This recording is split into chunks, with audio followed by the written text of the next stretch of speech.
아카기회 조직원들이 노인복지센터를 습격했을 때 제 눈앞에서 벌어진 일은 15년 동안 꾹꾹 눌러 담았던 과거를 한순간에 끌어올렸습니다.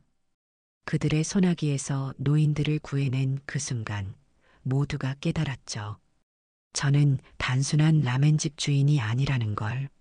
오늘도 사연 소개집을 방문해 주셔서 진심으로 감사드립니다. 재미있게 감상하시고 구독과 좋아요 부탁드립니다. 제 이름은 타카하시 켄지. 서울 종로구 골목길에서 15년째 켄지라멘을 운영하고 있습니다. 58세의 나이에 딱히 특별할 것 없는 외국인 라멘집 주인이라고들 생각하시겠지만 제 손등에 남은 흐릿한 흉터와 간혹 비치는 날카로운 눈빛은 평범하지 않은 과거를 간직하고 있었죠. 매일 아침 5시 저는 가게 문을 열기 전에 육수를 끓이기 시작합니다. 진한 돈코츠 육수의 비결은 시간과 정성뿐이에요. 24시간을 끓여야 제대로 된 맛이 나오죠. 어머니가 한국인이었기에 저는 그녀에게서 배운 한식 맛을 일본 라멘에 접목시켰습니다. 이것이 제 라멘이 특별한 이유였죠. 아버지, 오늘도 일찍 일어나셨네요. 입양딸 미나가 주방으로 들어오며 말했습니다. 24살의 미나는 요리학교를 졸업하고 지금은 제 옆에서 함께 일하고 있어요. 미나는 제가 15년 전 일본에서 한국으로 오면서 데려온 아이입니다. 하지만 그 아이조차 제 진짜 과거는 알지 못했죠. 손님들에게 최고의 맛을 내기 위해서야. 짧게 대답하며 육수를 저었습니다. 무뚝뚝한 성격이지만 요리할 때만큼은 진지하고 따뜻한 표정을 짓는 저를 미나는 존경한다고 말합니다. 하지만 그 아이가 제 진짜 모습을 알게 된다면 과연 같은 마음일까요? 저녁 시간 가게는 항상 지역 노인들로 붐빕니다. 경제적으로 어려운 노인들에게는 특별히 할인된 가격으로 라멘을 제공하고 때로는 무료로 대접하기도 했죠. 그들의 감사한 미소가 제게는 과거의 죄를 씻는 작은 위안이 되었을지도 모릅니다. 켄지 씨, 오늘도 맛있네. 이 늙은이 입맛에 딱이야. 노인복지센터장인 박만수 씨가 라멘을 들이키며 말했습니다. 70세의 박만수 씨는 제가 이 동네에 처음 왔을 때부터 저를 도왔어요. 한국어도 서툴고 문화도 낯설었던 저에게 그는 든든한 버팀목이 되어 주었죠. 가게 문을 닫고 나면 저는 종종 거울 앞에 서서 특수 크림을 바릅니다. 그것은 문신을 가리는 크림이죠. 등과 팔에 새겨진 문신들은 제 과거의 흔적입니다. 15년 전 저는 일본 오사카에서 백룡이라 불리던 스미오 시카이의 와카가시라였습니다. 100명이 넘는 부하를 이끌며 오사카의 밤거리를 장악했던 그 시절, 저는 조직 내에서 요리하는 야쿠자라는 별명도 가지고 있었죠. 서랍을 열어 낡은 사진 한 장을 꺼내봅니다. 젊은 시절에 제가 조직의 두목들과 함께 있는 모습이 담겨 있어요. 사진 속 저는 자신감 넘치고 위험해 보였습니다. 하지만 그 눈빛 속에는 이미 회의감이 깃들어 있었죠. 15년 전 도쿄 항구에서 일어난 화재 사건. 라이벌 조직과의 충돌 중에 발생한 그 비극적인 사건으로 무고한 시민들이 목숨을 잃었습니다. 그 충격으로 저는 조직을 떠나기로 결심했죠. 어머니의 나라인 한국으로 망명하여 새로운 삶을 시작했습니다. 특히 그 화재 현장에서 만난 어린 고아 미나를 위해서라도 저는 달라져야 했어요. 한밤중 창밖을 바라보며 내일의 라멘 레시피를 구상합니다. 그것이 제가 속죄하는 방식이었습니다. 매일 최고의 맛으로 사람들에게 작은 위안과 행복을 전하는 것. 그렇게 15년을 살아왔지만 과거는 결코 저를 놓아주지 않았습니다. 곧 그 사실을 뼈저리게 깨닫게 될 줄은 몰랐죠. 비가 내리던 화요일 오후 박만수 씨가 평소와 달리 무거운 표정으로 제 가게를 찾아왔습니다. 손님이 없는 시간, 우리는 구석 테이블에 마주 앉았죠. 켄지 씨, 사실 상담할 일이 있어서 왔네. 박만수 씨의 목소리가 평소보다 낮아진 것을 느꼈습니다. 그는 주변을 살피며 말을 이었어요. 요즘 노인복지센터에 큰 문제가 생겼어. 최근에 개업한 쇼군이라는 고급 일식당 사람들이 우리 센터를 강제로 매각하라고 압박하고 있어. 쇼군. 그 이름을 듣는 순간 제 손이 무의식적으로 주먹을 쥐었습니다. 일본어로 장군을 뜻하는 단어인데 과거 야쿠자 세계에서는 새로 영역을 확장하려는 세력이 자주 사용하는 상징적인 이름이었죠. 어떤 식으로 압박하는 거죠? 제가 물었습니다. 박만수 씨는 커피잔을 밀어내고 낮은 목소리로 설명했어요. 처음엔 공손했어. 시세보다 높은 가격을 제시하며 센터 건물을 팔라고 했지. 그런데 우리가 거절하자 태도가 달라졌어. 어제는 센터에 와서 집기를 부수고 노인들을 위협했어. 이 지역이 재개발 예정지라는 소식은 저도 알고 있었습니다. 특히 노인복지센터가 위치한 자리가 재개발의 핵심 위치라는 것도요. 하지만 이렇게 노골적인 폭력까지 등장할 줄은 몰랐죠. 경찰에 신고하셨나요? 박만수 씨는 쓴웃음을 지었습니다. 그랬지. 그런데 증거가 없다고 하더군. CCTV가 고장나서 녹화가 안 됐대. 아마 그 사람들이 미리 손을 썼겠지. 이런 수법은 너무나 익숙했습니다. 과거 저도 비슷한 방식으로 일을 처리했던 기억이 떠올랐죠.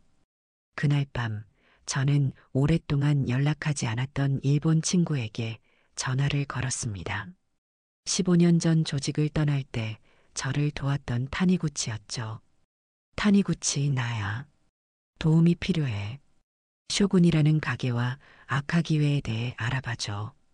잠시 침묵이 흐른 후 타니구치의 놀란 목소리가 들렸습니다. 형님, 15년 만이네요. 아카기회는 최근 급부상한 야쿠자 조직입니다. 주로 부동산 개발과 관련된 일에 개입하고 있어요. 쇼군은 그들의 한국 거점이라고 합니다. 저는 더 자세한 정보를 요청했고 타니구치로부터 충격적인 사실을 듣게 됐습니다. 아카기회의 실세 사토료는 15년 전 도쿄 항구 화재 사건과 관련이 있습니다. 그의 부모님이 그 화재로 돌아가셨다고 해요. 그리고 그의 여동생은 친척에게 맡겨졌고요. 전화를 끊고 창밖을 바라봤습니다. 빗줄기가 유리창에 부딪히는 소리만이 정적을 깨고 있었죠. 과거가 저를 찾아온 것입니다. 15년 동안 필사적으로 숨겨온 제 과거가 이제는 현재의 삶을 위협하고 있었습니다. 더욱 마음을 무겁게 하는 것은 미나의 존재였습니다. 미나는 사실 그 화재 사건의 또 다른 피해자였거든요. 당시 미나의 부모님도 화재로 목숨을 잃었습니다. 하지만 미나 자신도 이 사실을 모르고 있었죠. 저는 그저 일본에서 온 고아라고만 알려줬을 뿐입니다. 다음 날 아침 라멘집 앞을 지나가는 검은색 고급 차량들이 눈에 띄었습니다. 분명 평범한 차들이 아니었어요. 저는 본능적으로 위험을 감지했죠. 하루 종일 불안한 마음으로 가게를 운영했습니다. 오후가 되자 노인복지센터에서 자원봉사를 하는 이지원 씨가 다급히 가게로 들어왔습니다. 그녀의 얼굴은 창백했어요. 켄지 씨, 큰일 났어요. 쇼군 사람들이 다시 센터에 왔어요. 이번엔 더 많은 인원을 데리고 왔는데 노인들을 위협하고 있어요. 저는 순간 망설였습니다. 개입하면 제 정체가 드러날 수도 있었죠. 하지만 그곳엔 무고한 노인들이 있었습니다. 또다시 제 눈앞에서 무고한 이들이 다치는 것을 지켜볼 수는 없었어요. 미나야, 가게 좀 부탁할게. 미나에게 말한 후 저는 센터로 향했습니다. 걸어가는 내내 마음속으로 다짐했습니다. 단순히 상황을 진정시키는 것만으로 충분해. 과거의 모습을 드러내지 마. 하지만 제가 센터에 도착해서 목격한 광경은 그런 다짐을 무너뜨렸습니다. 아카기회의 간부 스기모토가 박만수 씨의 멱살을 잡고 위협하고 있었거든요. 노인들은 공포에 떨고 있었고 이지원 씨는 필사적으로 만류하고 있었죠. 그 순간 15년간 억눌러온 분노가 치밀어 올랐습니다. 이제 저는 더 이상 참을 수 없었습니다. 과거의 백룡이 깨어나는 것을 느꼈죠. 노인복지센터에 들어서자마자 긴장감이 공기 중에 감돌고 있었습니다. 아카기회의 간부 스기모토가 박만수 씨의 멱살을 잡고 위협하는 모습이 제 눈에 들어왔죠. 노인들은 벽 쪽으로 몰려 겁에 질려 있었고 이지원 씨는 필사적으로 만류하고 있었습니다. 이 늙은이가 아직도 정신을 못 차렸나? 다음엔 병원에서 못 나올 정도로 만들어줄까? 스기모토의 주먹이 박만수 씨의 얼굴을 향해 날아갔습니다. 그 순간 제 몸이 반사적으로 움직였죠. 15년간 잊고 있던 몸의 기억이 되살아났습니다. 저는 놀라운 속도로 그 자리에 나타나 스기모토의 주먹을 공중에서 잡았습니다. 센터 안에 모두가 놀란 표정으로 저를 바라보았죠. 그만하시죠. 제 목소리는 낮고 차분했지만 그 안에는 강철 같은 의지가 담겨 있었습니다. 스기모토는 당황한 눈빛으로 저를 바라보았죠. 그는 손목을 빼내려 했지만 제 손아귀에서 벗어날 수 없었습니다. 당신 누구야? 이 일에 끼어들지 마. 저는 스기모토의 손목을 놓아주었습니다. 하지만 제 눈빛은 더 이상 평소의 온화한 라멘집 주인의 것이 아니었죠. 15년 만에 백룡의 기운이 되살아난 것 같았습니다. 이분들은 제 소중한 손님들입니다. 더 이상의 폭력은 없었으면 좋겠네요. 스기모토는 비웃으며 부하들을 향해 손짓했습니다. 이거 봐라, 라멘집 주인이 영웅 놀이를 하네. 너희들, 저놈 좀 처리해. 아카기의 부하들이 저를 향해 달려들었습니다. 하지만 그들의 공격은 모두 허공을 가를 뿐이었죠. 제 몸놀림은 물 흐르듯 부드럽고 정확했습니다. 저는 공격을 피하면서도 상대를 제압하는 숙련된 기술을 보여주었습니다. 한 부하가 주먹을 날렸지만 저는 간단히 옆으로 비켜섰습니다. 그의 균형이 무너진 틈을 타 작은 힘으로도 그를 쓰러뜨렸죠. 또 다른 부하는 뒤에서 제 머리를 가격하려 했지만 저는 마치 눈이 등에도 있는 것처럼 정확히 그 순간 몸을 숙여 피했습니다. 이 과정에서 제 셔츠 소매가 찢어지면서 팔에 남아있던 문신의 흔적이 드러났습니다. 이지원 씨의 눈이 그것을 포착했죠. 그녀의 표정이 복잡하게 변하는 것을 느꼈습니다. 노인들은 놀란 표정으로 그 광경을 지켜보았습니다. 그들이 알던 무뚝뚝하지만 친절한 라멘집 주인이 아니었으니까요. 스기모토는 상황이 자신들에게 불리하게 돌아가자 물러서기로 결정했습니다.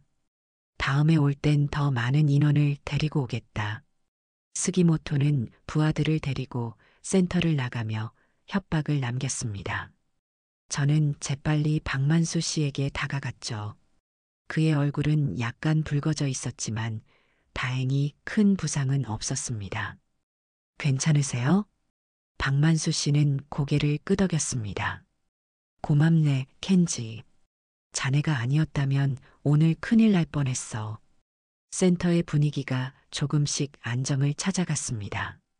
노인들은 저에게 감사의 인사를 건넸고 일부는 호기심 어린 눈으로 저를 바라보았죠.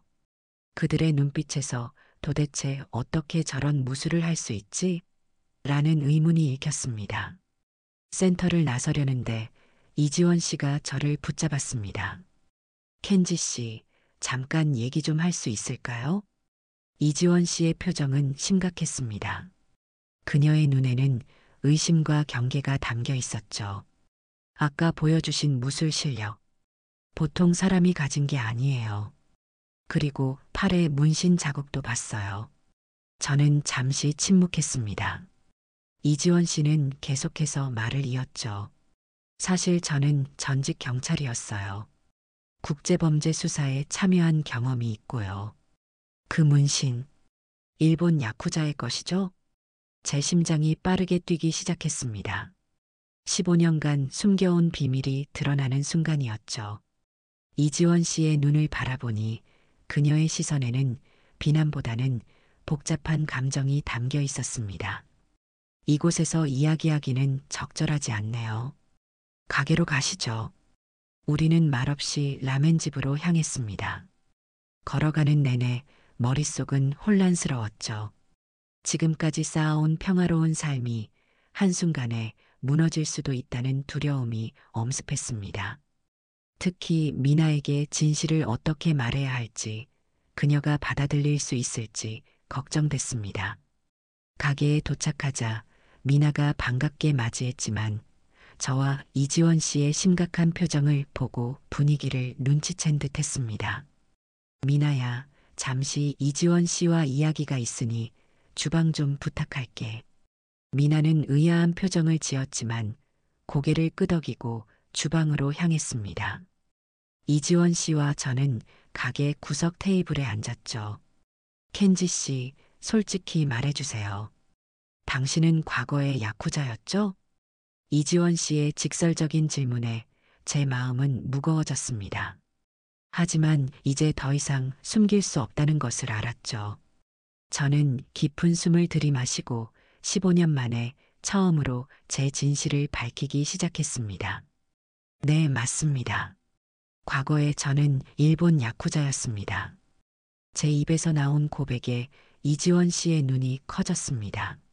하지만 그녀의 표정에는 이미 어느 정도 예상했다는 기색이 보였죠. 15년 전 저는 오사카에서 백룡이라 불리던 스미오 시카이의 와카가시라였습니다. 이지원 씨는 잠시 생각에 잠겼다가 물었습니다. 그런데 어떻게 야쿠자에서 라멘집 주인으로? 저는 창밖을 바라보며 과거를 회상했습니다. 15년 전 그날의 비는 오늘처럼 굵고 차가웠죠. 15년 전 도쿄 항구에서 화재가 일어났습니다. 라이벌 조직과의 충돌 중에 발생한 사고였죠. 무고한 시민들이 목숨을 잃었습니다. 제 목소리가 떨렸습니다. 그날의 기억은 여전히 생생했으니까요. 그 충격으로 저는 조직을 떠나기로 결심했습니다. 어머니의 나라인 한국으로 와서 새로운 삶을 시작했죠. 요리는 제가 유일하게 가진 기술이었고, 그래서 라멘집을 열게 되었습니다. 이지원 씨는 조용히 고개를 끄덕였습니다. 그녀의 눈에는 비난보다는 이해의 빛이 깃들어 있었죠. 그런데 오늘 센터에서 있었던 일, 아카기회가 당신을 알아본 건가요? 제가 대답하려는 순간 가게 문이 거칠게 열렸습니다. 검은 양복을 입은 남자 5명이 들어왔죠. 손님들은 긴장한 표정으로 그들을 바라보았습니다. 스기모토가 앞장서서 걸어왔습니다. 그의 얼굴에는 오만한 미소가 떠올라 있었죠. 영업 중이신데 죄송합니다. 켄지 씨. 잠시 대화 좀 나눌 수 있을까요? 스기모토의 가짜 공손함에 저는 차갑게 대응했습니다. 손님들이 계시니 나중에 이야기하시죠. 그러자 스기모토의 표정이 순식간에 변했습니다. 그는 다른 부하들에게 눈짓을 했고 그들은 즉시 손님들을 밖으로 내보내기 시작했죠. 손님 여러분, 죄송합니다. 오늘은 여기까지 영업하겠습니다. 다음에 다시 방문해 주세요. 손님들은 불만스러운 표정으로 자리를 떴습니다. 미나는 주방에서 나와 상황을 지켜보고 있었죠. 그녀의 눈에는 불안과 혼란이 가득했습니다. 미나야, 괜찮아. 위층으로 올라가 있어. 하지만 미나는 움직이지 않았습니다. 오히려 제 옆으로 다가왔죠. 아버지, 전 여기 있을래요. 스기모토는 미나를 향해 비웃음을 지었습니다. 오호, 딸도 있었군요. 예쁜 아가씨네. 그의 말투에 담긴 위협에 제 속에서 분노가 끓어올랐습니다. 하지만 최대한 감정을 억누르려 노력했죠. 무슨 용건이신가요? 스기모토는 의자에 앉으며 느긋하게 말했습니다. 간단해요. 우리 두목님이 당신에게 관심을 가지셨어요. 라멘집 주인치고는 꽤 특이한 기술을 가지고 계시더군요. 저는 침묵을 지켰습니다. 그의 눈은 사무실 구석구석을 살피며 상황을 분석하고 있었죠. 우리가 제안하는 건 단순해요. 노인들에게 당신의 영향력을 행사해서 복지센터를 비우게 하세요. 그리고 이 라멘집도 우리 보호 아래 들어오는 겁니다. 매달 수입의 30%만 내면 돼요. 간단하죠? 제 얼굴에 미소가 번졌습니다. 그러나 그 미소에는 따뜻함이 없었죠. 30%요? 계산이 좀 높은 것 같은데요. 스기모토는 제 반응에 당황한 듯 했지만 이내 표정을 가다듬었습니다. 이건 협상이 아닙니다. 우리 두목님의 결정사항이에요. 저는 천천히 일어섰습니다. 두목님을 직접 만나뵐 수 있을까요? 이런 중요한 결정은 윗선에서 해야 하지 않겠습니까? 스기모토의 얼굴이 굳어졌습니다. 당신 같은 라멘집 주인이 우리 두목님을 만나겠다고? 주제를 알아야지. 저는 여전히 평온했습니다. 저는 단지 이 상황을 평화롭게 해결하고 싶을 뿐입니다. 노인들에게 더 이상 해를 끼치지 말아주세요. 평화롭게? 스기모토가 비웃었습니다. 그건 당신 손에 달린 거야. 우리 제안을 받아들이면 평화롭게 끝나는 거고 거절하면. 말을 마치지 않고 스기모토는 손짓했습니다. 부하 중 한 명이 창문을 향해 걸어가 커튼을 젖혔습니다. 밖에서는 또 다른 조직원들이 제 라멘집 주변을 맴돌고 있었죠. 어떤 선택을 하시겠습니까? 켄지 씨? 스기모토의 목소리에는 위협이 실려 있었습니다. 저는 깊은 숨을 들이마셨습니다. 15년 동안 참아온 분노가 제 내면에서 끓어오르고 있었지만 여전히 자제력을 유지했습니다. 시간을 주세요. 생각해 보겠습니다. 스기모토는 만족스러운 표정으로 일어섰습니다. 현명한 판단이네요. 내일까지 답을 기다리겠습니다. 그러나 그는 가게를 나가기 전에 갑자기 걸음을 멈추고 카운터 위에 놓인 사진을 집어들었습니다. 미나가 요리학교를 졸업하던 날 찍은 사진이었죠. 예쁜 딸이네요. 요리학교를 나왔나 보죠? 스기모토의 목소리에 깔린 암시는 분명했습니다. 제 눈에서 위험한 빛이 번쩍였습니다. 저는 천천히 그에게 다가가 부드럽지만 단호하게 사진을 가져왔습니다. 가족은 건드리지 마세요. 이건 당신과 제 사이의 일입니다. 스기모토는 제 눈빛에 순간 주춤했지만 곧 비웃음을 지었습니다. 물론이죠. 우린 문명인이니까. 아카기회 조직원들은 가게를 떠나기 전에 경고를 남겼습니다. 스기모토의 지시로 그들 중 한 명이 테이블을 엎었고 또 다른 이는 라멘 그릇들을 바닥에 던졌죠. 마지막으로 스기모토는 밖에 있던 부하에게 신호를 보냈고 제 가게 간판이 부서지는 소리가 들렸습니다. 내일 기다리겠습니다. 켄지 씨. 스기모토는 웃으며 가게를 나갔습니다. 그들이 떠난 후 저는 깨진 그릇들을 바라보며 깊은 생각에 잠겼습니다. 그들의 다음 행동은 더 폭력적일 것이 분명했습니다. 시간이 얼마 없었죠. 이지원 씨는 말없이 함께 가게를 정리하기 시작했습니다. 미나는 충격을 받은 듯 했지만 질문을 쏟아내는 대신 묵묵히 청소를 도왔죠. 아버지, 그 사람들은 누구예요? 왜 우리를 괴롭히는 거죠? 마침내 미나가 물었습니다. 저는 딸의 눈을 바라보았죠. 더 이상 진실을 숨길 수 없다는 것을 알았습니다. 미나야, 아빠가 너에게 말해야 할 이야기가 있어. 그날 밤 미나와 이지원 씨에게 제 과거를 모두 털어놓았습니다. 제가 일본 야쿠자였다는 사실, 15년 전 도쿄 항구 화재 사건에 연루되었다는 것, 그리고 미나가 사실은 그 화재 사건의 피해자 가족이라는 충격적인 진실까지. 미나야, 내 부모님은 그 화재로 목숨을 잃으셨어.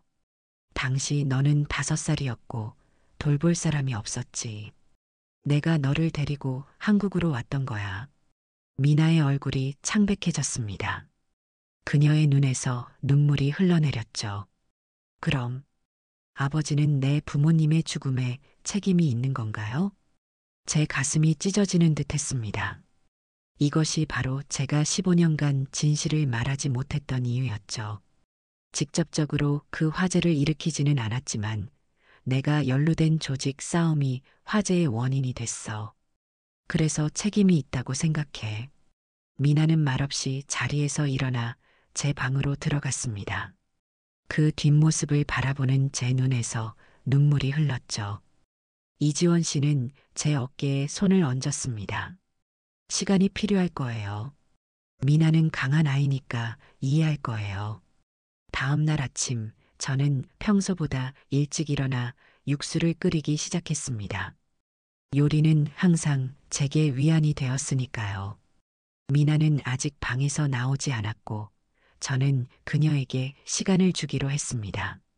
오전 10시경, 가게 앞에 고급 검은색 세단이 멈춰 섰습니다. 차에서 내린 남자는 50대 중반으로 보이는 품이 있는 신사였습니다. 그는 혼자였고 경호원이나 부하들이 없었죠. 남자는 문을 열고 가게 안으로 들어왔습니다. 저는 직감적으로 그가 누구인지 알았습니다. 아카기회의 실세, 사토류였죠. 타카하시 켄지 씨?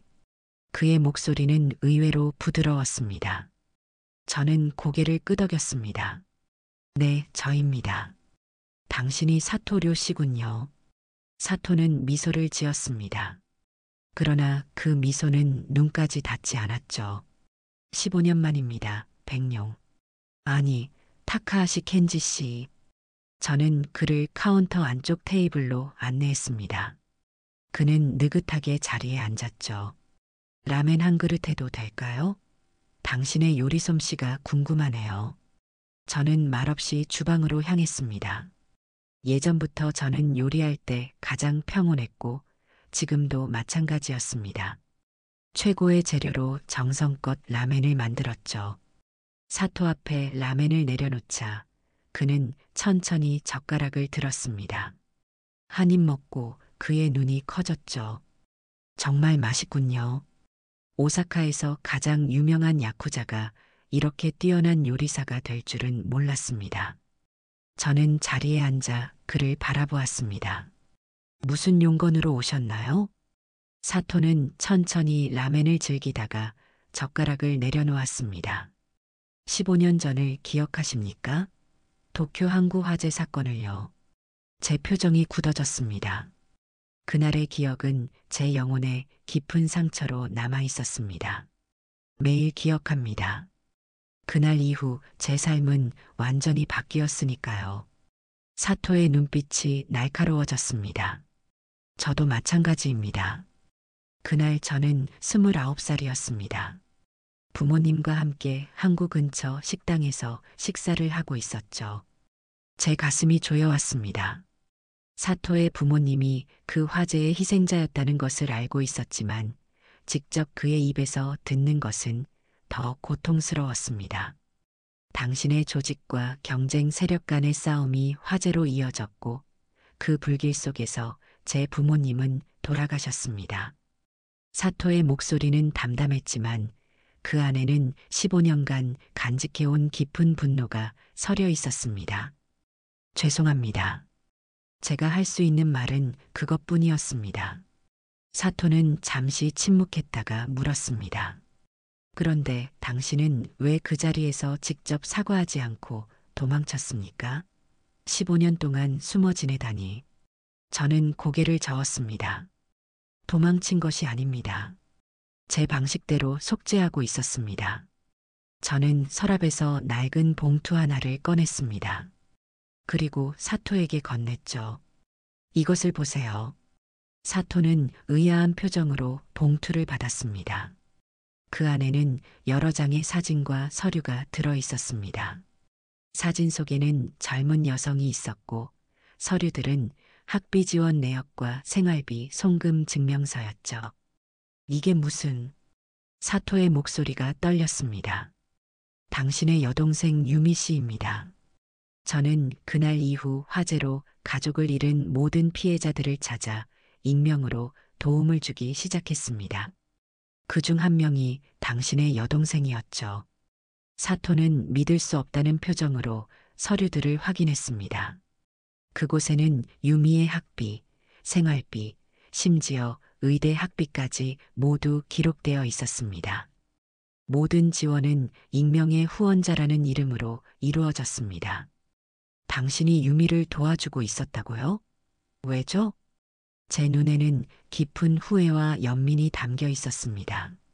제가 원인을 제공한 비극으로 가족을 잃은 사람들에게 최소한의 책임을 지고 싶었습니다. 물론 부모님의 빈자리를 채울 수는 없겠지만 그들이 새로운 삶을 시작할 수 있도록 돕고 싶었습니다.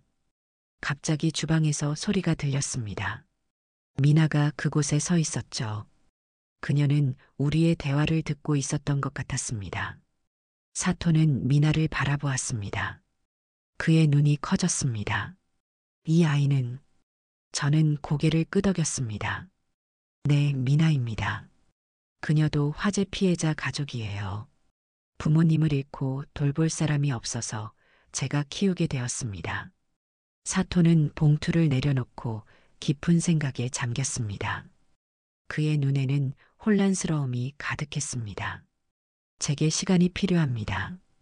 이 모든 것을 받아들이기 쉽지 않네요. 사토는 자리에서 일어났습니다.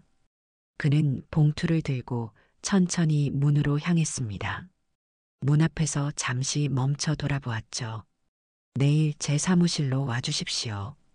더 이야기를 나누고 싶습니다. 그는 주소가 적힌 명함을 남기고 가게를 떠났습니다. 사토가 떠난 후 미나가 제게 다가왔습니다. 그녀의 눈에는 어제와 다른 빛이 깃들어 있었습니다. 아버지, 아버지가 다른 피해자, 가족들도 도와주고 계셨던 거예요? 저는 고개를 끄덕였습니다. 미나야, 내가 한 일을 되돌릴 수는 없어. 하지만 조금이라도 보상하고 싶었어. 미나는 잠시 침묵했다가 제 손을 꽉 잡았습니다. 이제 알겠어요. 아버지가 왜 그렇게 노인들에게 친절하셨는지, 왜 항상 도움이 필요한 사람들을 돕고 싶어 하셨는지. 그건 속죄였군요. 제 눈에서 눈물이 흘렀습니다. 딸의 이해는 제게 큰 위안이 되었습니다. 다음 날 오후 약속대로 사토의 사무실을 찾아갔습니다. 쇼군 레스토랑 위층에 있는 그의 사무실은 고급스러웠습니다. 넓은 창으로는 서울의 전경이 한눈에 들어왔죠. 사토는 친절하게 저를 맞이했습니다. 그의 태도는 어제와 사뭇 달랐어요. 어제 유미를 만났습니다. 사토가 말했습니다. 저는 긴장했습니다.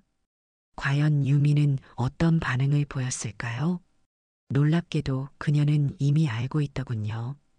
익명의 후원자가 당신이라는 사실을요. 은행에서 일하는 친구의 도움으로 몇 년 전에 알아냈다고 합니다. 제 눈이 커졌습니다. 그녀가 알고 있었다니. 그리고 그녀는 당신을 만나고 싶어 합니다. 감사 인사를 직접 전하고 싶다고 하더군요.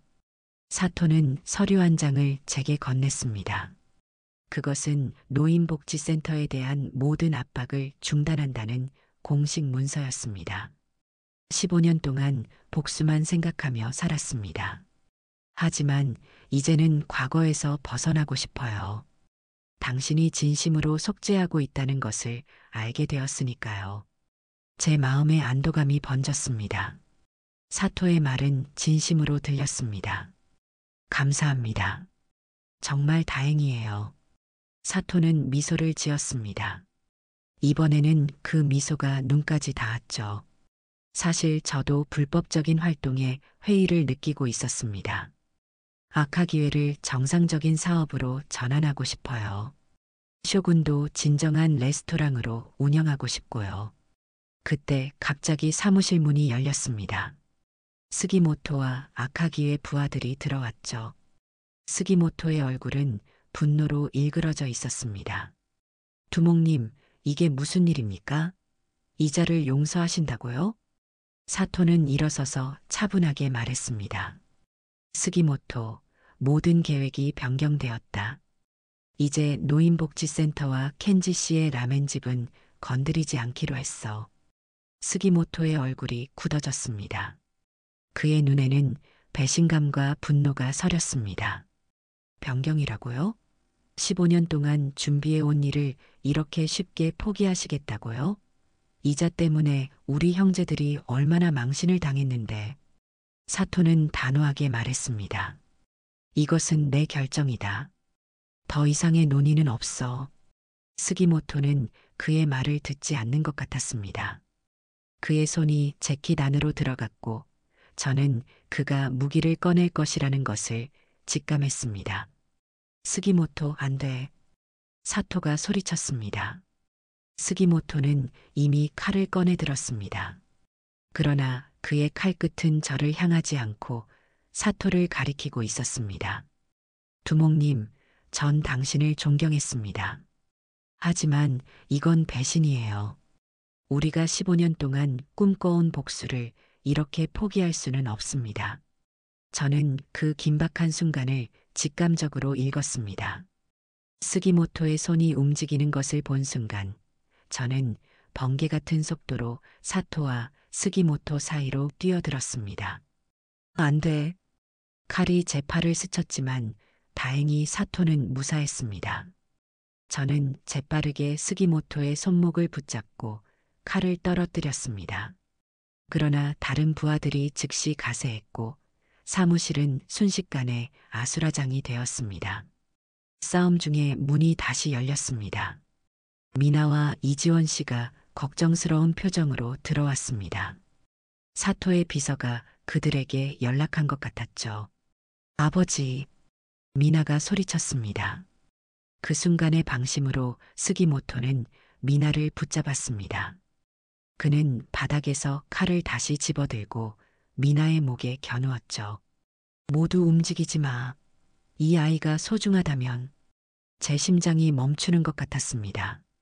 딸이 위험에 처한 것을 보는 것은 최악의 악몽이었죠. 미나야, 괜찮아. 아빠가 있어. 저는 차분하게 말했지만 내면에서는 분노와 공포가 뒤섞여 있었습니다. 스기모토에게 천천히 다가갔습니다. 그 아이를 놓아주세요. 당신이 원하는 건 저잖아요. 스기모토는 히스테릭하게 웃었습니다. 이제 와서 영웅 행세? 늦었어. 이제 우리 모두 끝이야. 그때 다시 한번 문이 열렸습니다. 모두의 예상을 벗어난 인물들이 들어왔습니다. 타니구치와 그의 동료들이었습니다. 그들은 라멘집 단골 손님으로 위장해 있었던 것이죠. 형님, 저희가 왔습니다. 타니구치가 말했습니다. 그는 상황을 빠르게 파악하고 스기모토를 향해 걸어갔습니다. 그 아이를 놓아. 내가 상대할 사람은 우리야. 혼란스러운 상황 속에서 미나의 눈이 제 눈과 마주쳤습니다. 저는 미나에게 고개를 끄덕여 신호를 보냈습니다. 미나는 스기모토가 잠시 타니구치에게 주의를 빼앗긴 틈을 타 몸을 낮추었습니다. 그 순간 저는 놀라운 속도로 스기모토의 손목을 잡았습니다. 칼이 바닥에 떨어졌고 타니구치와 그의 동료들이 재빠르게 다른 부하들을 제압했습니다. 스기모토는 공포에 질려 뒤로 물러섰습니다. 이게 어떻게... 사토는 천천히 그에게 다가갔습니다. 끝났어, 스기모토. 더 이상의 폭력은 없다. 이제 새로운 시작을 할 때야. 스기모토와 그의 부하들은 경찰에 넘겨졌습니다. 이지원 씨가 전직 경찰이라는 점이 큰 도움이 되었죠. 그녀는 아직도 경찰청에 친구들이 많았으니까요. 사무실에 평온이 돌아왔을 때 사토는 제게 감사의 인사를 건넸습니다. 오늘 당신이 없었다면 내가 죽었을 거예요. 목숨을 구해주셔서 감사합니다. 저는 미소를 지었습니다. 우리 모두 두 번째 기회를 얻은 것 같네요. 한 달 후 노인복지센터는 사토의 지원으로 완전히 새롭게 단장되었습니다. 더 넓은 공간, 현대적인 시설, 그리고 무엇보다 노인들의 웃음소리가 가득했죠. 개관식에는 사토와 그의 여동생 유미도 참석했습니다. 유미는 예상대로 훌륭한 의사가 되어 있었습니다. 32살의 그녀는 소아과 전문의로 일하고 있었죠. 그녀는 센터 한쪽에 작은 의료 공간을 마련해 무료 진료를 시작하기로 했습니다. 켄지 씨, 정말 만나 뵙게 되어 기쁩니다. 유미가 제게 인사했습니다. 그녀의 눈에는 감사와 존경이 담겨 있었죠. 15년 동안 익명으로 저를 지원해 주셔서 정말 감사합니다. 그 덕분에 제가 의사가 될 수 있었어요. 저는 쑥스러워 고개를 숙였습니다. 제가 한 일은 작은 일에 불과해요. 당신이 스스로 이뤄낸 성과죠. 유미는 미나와도 금방 친해졌습니다. 두 사람은 마치 오랜 친구처럼 대화를 나누었죠. 미나는 이제 제 과거를 완전히 이해하고 받아들였습니다. 오히려 그녀는 더 이상 혼자가 아니라는 사실에 기뻐했죠. 유미라는 새로운 가족을 얻은 셈이니까요. 아버지, 유미 언니와 저는 라멘집에서 특별한 화합 메뉴를 만들기로 했어요. 일본 라멘과 한국 음식을 접목한 새로운 요리예요. 미나의 눈은 열정으로 빛났습니다. 저는 딸의 성장한 모습에 가슴이 뭉클했죠. 이지원 씨와의 관계도 깊어졌습니다. 처음에는 제 과거를 알고 경계했던 그녀였지만 이제는 서로에게 마음을 열고 있었죠. 그녀는 개관식 내내 제 곁을 지켰습니다. 켄지 씨, 처음 당신을 만났을 때는 의심이 많았어요. 하지만 이제 알겠어요. 사람은 과거가 아니라 현재의 선택으로 판단받아야 한다는 것을. 이지원 씨의 따뜻한 미소에 제 마음이 녹아내렸습니다. 사토는 아카기회의 불법 활동을 정리하고 합법적인 사업에 집중하겠다고 공식 발표했습니다. 쇼군 일식당도 진정한 레스토랑으로 운영되기 시작했고 제 라멘집과 협력하여 지역 음식 축제를 개최하자는 제안도 했죠. 앞으로는 과거가 아닌 미래를 위해 살고 싶습니다. 사토가 개관식 연설에서 말했습니다. 우리 모두 너무 오랫동안 과거의 그림자에 갇혀 있었으니까요. 그의 말에 많은 사람들이 공감했습니다. 저 역시 깊이 공감했죠. 15년 동안 저는 과거의 죄책감에 사로잡혀 있었습니다. 이제는 그 짐을 조금은 내려놓을 시간이었습니다. 개관식이 끝난 후 박만수 씨가 제게 다가왔습니다. 켄지, 자네 덕분에 우리 센터가 이렇게 좋아졌네. 고맙네. 저는 고개를 저었습니다. 아닙니다. 이건 모두 함께 이룬 성과예요. 특히 사토 씨가 큰 역할을 했죠. 박만수 씨는 깊은 통찰력으로 저를 바라보았습니다. 사람은 누구나 실수를 하네. 중요한 건 그 실수를 어떻게 극복하느냐지. 자네는 15년 동안 속죄하며 살아왔어. 이제는 자신을 용서할 때가 되지 않았나? 그의 말은 제 마음 깊은 곳을 건드렸습니다. 자기 자신을 용서하는 것. 그것이 가장 어려운 일이었습니다. 노력해 보겠습니다. 저는 미소 지으며 대답했습니다. 그리고 그것은 진심이었습니다. 개관식 이후 저희는 라멘집에 모여 특별한 식사를 함께 했습니다. 저는 오랜만에 어머니에게서 배운 특별한 한국식 라멘을 모두에게 대접했죠. 제 어머니는 한국인이었습니다. 그녀에게서 배운 요리의 열정이 저를 여기까지 이끌었어요. 테이블에는 미나, 이지원 씨, 사토, 유미, 그리고 저희의 단골 손님인 박만수 씨와 노인들이 둘러앉았습니다. 이것은 더 이상 단순한 손님들의 모임이 아니었습니다. 이제 우리는 하나의 큰 가족이 되었죠. 이 라멘은 정말 특별해요. 유미가 말했습니다. 일본과 한국의 맛이 완벽하게 어우러져 있어요. 저는 미소를 지었습니다. 그것이 바로 제가 추구하는 것입니다. 서로 다른 문화가 만나 새로운 아름다움을 창조하는 것. 미나는 유미와 함께 라멘집의 새로운 메뉴를 개발하기로 했고, 사토는 불우한 청소년들을 위한 요리 교실을 후원하겠다고 약속했습니다. 그는 또한 제게 놀라운 제안을 했죠. 켄지 씨, 저희 쇼군과 켄지 라멘이 협업하면 어떨까요? 두 가게의 장점을 살려 새로운 브랜드를 만들 수 있을 것 같습니다. 저는 잠시 생각했습니다. 과거의 적이었던 사람과 함께 사업을 한다는 것은 상상도 못했던 일이었습니다. 하지만 이제는 모든 것이 변했죠. 좋은 생각입니다. 함께 더 나은 무언가를 만들어 보죠. 이지원 씨는 제 손을 따뜻하게 잡았습니다.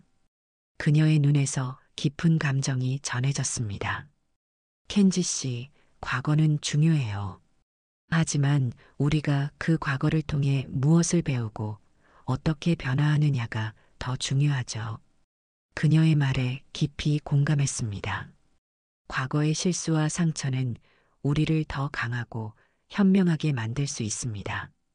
중요한 것은 그 경험을 어떻게 활용하느냐 하는 것이죠. 식사가 끝나갈 무렵 저는 가게 한켠에 작은 재단을 마련했습니다. 그곳에는 화재 희생자들을 위한 작은 촛불이 타오르고 있었죠. 모두가 잠시 침묵을 지키며 희생자들을 추모했습니다. 이 촛불은 항상 이곳에 있을 것입니다. 제가 말했습니다. 과거를 잊지 않기 위해서, 그리고 더 나은 미래를 위한 약속으로서요. 미나가 제 옆에 서서 어깨에 손을 얹었습니다. 그녀의 눈에는 이해와 자랑스러움이 담겨 있었죠. 아버지, 이제 알겠어요. 아버지께서 왜 그렇게 열심히 라멘을 만드셨는지, 왜 항상 사람들에게 최고의 맛을 대접하려고 했는지. 그것은 단순한 요리가 아니라 마음을 나누는 방식이었군요. 딸의 말에 제 가슴이 따뜻해졌습니다. 미나가 저를 이해해 준다는 것은 제게 큰 위안이었습니다. 그날 밤 모두가 떠난 후 저는 라멘집 창가에 서서 밤거리를 바라보았습니다. 15년 전 저는 불확실한 미래를 향해 한국으로 왔습니다. 죄책감과 후회를 안고 새로운 시작을 위해 필사적으로 발버둥쳤죠. 그리고 이제 15년이 지나 저는 마침내 진정한 평화를 찾았습니다. 다음 날 아침 평소보다 일찍 일어나 육수를 끓이기 시작했습니다. 미나도 일찍 나와 제 옆에서 일했죠. 우리는 말없이 서로를 이해하며 요리했습니다. 그것은 우리만의 대화 방식이었습니다. 점심시간 라멘집은 평소보다 더 붐볐습니다. 노인복지센터의 개관식 소식을 들은 사람들이 찾아왔고 사토의 쇼군 직원들도 방문했습니다. 이제 더 이상 적대적인 기운은 없었습니다. 오히려 서로를 존중하고 배우려는 분위기였죠. 오후에는 이지원 씨가 방문했습니다. 그녀는 이제 노인복지센터의 정식 직원이 되어 노인들을 돕는 일을 하고 있었죠. 켄지 씨, 오늘 저녁에 시간 있으세요? 함께 산책하고 싶은데요. 그녀의 미소에 제 심장이 빠르게 뛰었습니다. 15년 만에 처음으로 저는 미래를 기대하는 설렘을 느꼈습니다. 네, 가게 문 닫고 함께 가요. 저녁, 우리는 한강변을 따라 걸었습니다. 강물에 비친 도시의 불빛이 아름다웠죠. 이지원 씨가 문득 물었습니다. 켄지 씨, 후회되는 일이 있으세요? 저는 잠시 생각했습니다. 물론 있습니다. 과거에 저지른 많은 일들이요. 하지만 동시에 감사한 일도 있습니다. 그 모든 일이 저를 지금 이 자리로 이끌었으니까요. 미나와 함께하는 삶, 이 라멘집, 그리고 당신을 만난 것까지. 이지원 씨의 눈이 반짝였습니다. 그녀는 제 손을 잡았고 우리는 말없이 계속 걸었습니다. 때로는 말보다 침묵이 더 많은 것을 전달하는 법이죠. 한 달 후 라멘집에는 작은 변화가 생겼습니다. 가게 이름을 켄지와 미나의 라멘으로 바꾸고 메뉴도 다양해졌습니다. 미나와 유미가 개발한 화합 라멘은 가게의 인기 메뉴가 되었죠.